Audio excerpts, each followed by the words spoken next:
Hello students and good morning all of you बच्चों। आज के इस वीडियो में हम हमारा चैप्टर 12 कंटिन्यू करेंगे। हमारे चैप्टर का नाम है चाणक्य और चंद्रगुप्त।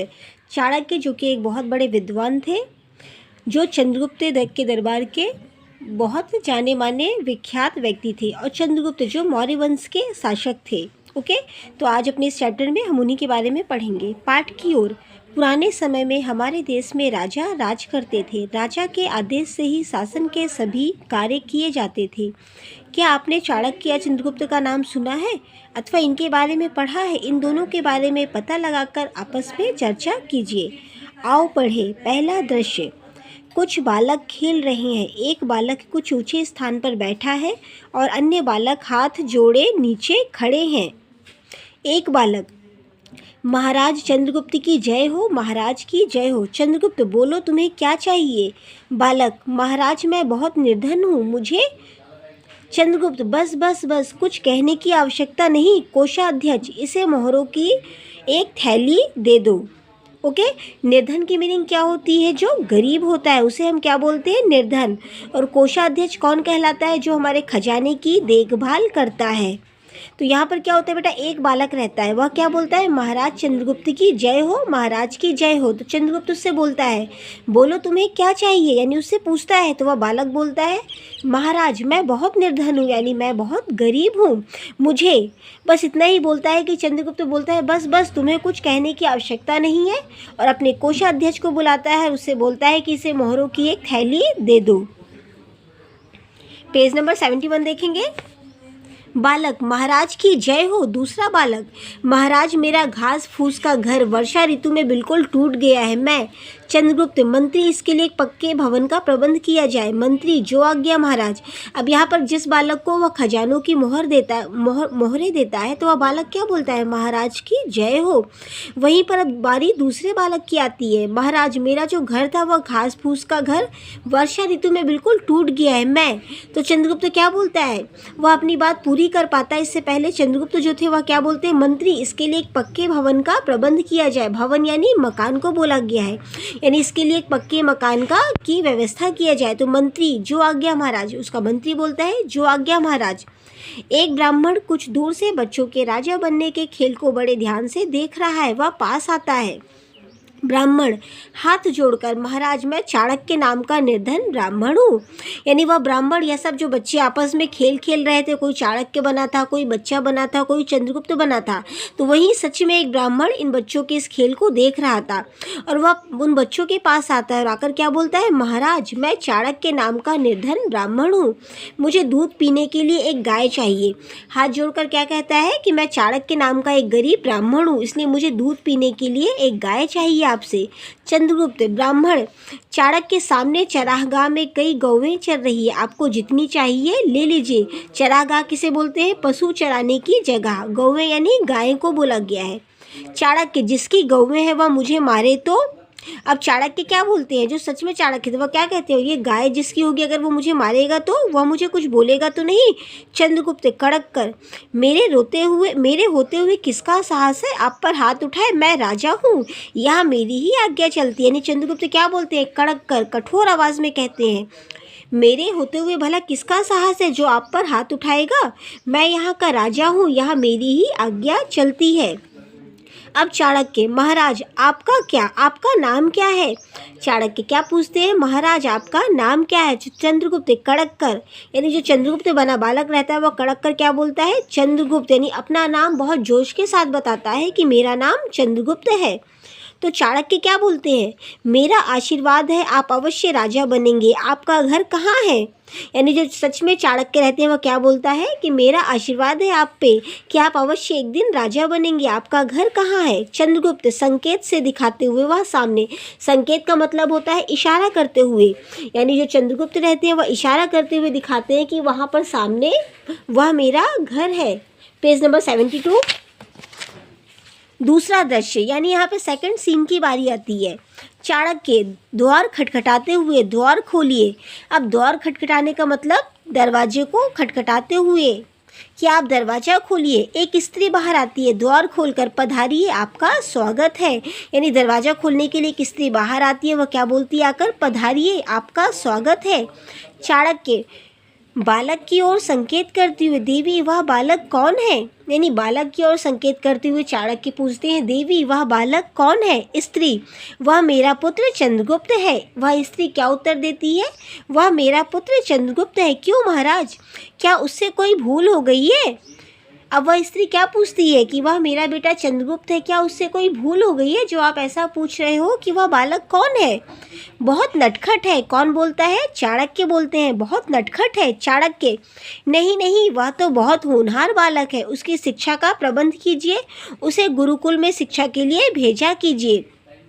अब चाणक्य क्या बोलते हैं उस स्त्री से? नहीं नहीं, वह तो बहुत होनहार बालक है, आप उसकी शिक्षा का अच्छा से अच्छा प्रबंध कीजिए और उसे गुरुकुल में शिक्षा के लिए भेजा करिए। गुरुकुल यानी पाठशाला, जहाँ पर पहले बच्चे शिक्षा ग्रहण करने के लिए जाते थे।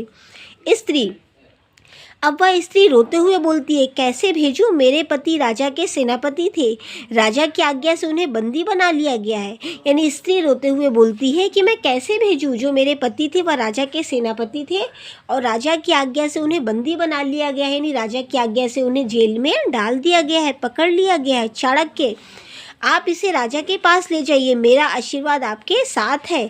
अब चाणक्य क्या बोलते हैं? आप इसे लेकर राजा के पास जाइए, मेरा आशीर्वाद, मेरी शुभकामनाएं आपके साथ हैं। तीसरा दृश्य, राजसभा में राजा तथा सभा के सदस्य बैठे हुए हैं। वह राजा के पास ले जाती है।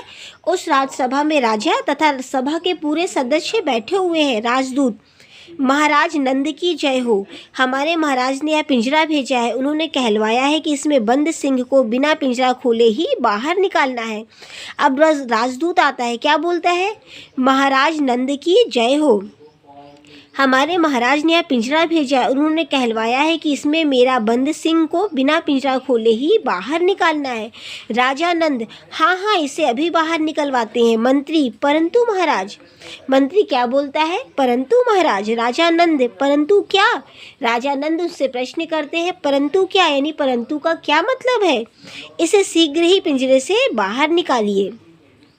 सभा के सभी सदस्य पिंजरे के आसपास घूमते हैं और चिंतामग्न लौट आते हैं। अब राजानंद कड़क कर, राजानंद गुस्से में यानी कठोर आवाज़ में बोलते हैं, क्या मेरी सभा में ऐसा कोई नहीं जो इस चुनौती को स्वीकार करे? जो राजानंद रहते हैं वह कठोर आवाज़ में बोलते हैं कि इस सभा में ऐसा कोई बंदा नहीं है जो मेरी चुनौती को स्वीकार कर सके। क्या सारी सभा बुद्धिहीन सदस्यों से भरी पड़ी है? बुद्धिहीन की मीनिंग होती है बेटा जिसमें कोई बुद्धि ना हो, जिसके पास अक्लें ना हो। यानी वह क्या बोलते हैं कि ऐसा लगता है कि मेरी सभा बुद्धिहीन सदस्यों से भरी पड़ी है, यानी मेरी सभा में एक ऐसा सदस्य नहीं है जिसका दिमाग चलता हो या वह जो अपने दिमाग को लगाकर इस पिंजरे के द्वार को खोल सके। Page number 73। चंद्रगुप्त, महाराज मुझे आज्ञा दीजिए। अब यहाँ पर चंद्रगुप्त क्या बोलते हैं? महाराज मुझे आज्ञा दीजिए, मैं इस सिंह को अभी बाहर निकाल देता हूँ। जो चंद्रगुप्त नाम का बालक रहता है वह क्या बोलते हैं? महाराज आप मुझे आज्ञा दीजिए, मैं इस सिंह को अभी बाहर निकाल देता हूँ। राजा नंद, कौन है यह? बहुत निडर लगता है। राजा नंद क्या बोलते हैं? कौन है यह बालक? यह तो बहुत निडर लगता है। मंत्री, यह मौर्य सेनापति का पुत्र है। मंत्री क्या बोलता है? यह मौर्य सेनापति का पुत्र है। राजा नंद, ओह अब तुम्हारी बारी है कारागार में बंद होने की। राजा नंद क्या बोलते हैं? ओह यानी अब तुम्हारी बारी है जेल जाने की और जेल में बंद होने की। चंद्रगुप्त, महाराज मैं अवश्य इस सिंह को बाहर निकाल दूंगा। चंद्रगुप्त क्या बोलते हैं? महाराज मैं अवश्य इस सिंह को बाहर निकाल दूंगा, नहीं तो मुझे प्राणदंड दे दीजिएगा। क्या बोलते हैं? अगर मैं इस सिंह को बाहर नहीं निकाल पाऊंगा तो आप मुझे प्राणदंड दे दीजिएगा, यानी मृत्यु की सजा सुना दीजिएगा और मुझे इस सजा से कोई भय नहीं है। राजा नंद स्वीकार है। जो राजा नंद रहते हैं वो क्या बोलते हैं? चंद्रगुप्त की चुनौती को स्वीकार करते हुए कहते हैं मुझे स्वीकार है। चंद्रगुप्त, कुछ लोहे की सलाखें गर्म करके लाई जाए। सभासद, ये लो सलाखें बालक। चंद्रगुप्त क्या बोलता है? कुछ लोहे की सलाखों को गर्म करके लाओ। सभासद, जो वहाँ पे सभासद बैठे रहते हैं वो क्या कहते हैं? ये लो सलाखें। चंद्रगुप्त उन्हें सिंह के शरीर में चुभोता है। सिंह धीरे धीरे पिघलने लगता है। चंद्रगुप्त, देखिए सिंह बाहर आ रहा है, मोम पिघल रहा है। अब चंद्रगुप्त क्या बोलता है? देखिए सिंह बाहर आ रहा है, जो मोम है वह पिघल रहा है। सभासद, वहाँ पर जितने भी सभासद बैठे थे वह क्या कहते हैं, धन्य हो, आज तुमने हमारा मान रख लिया।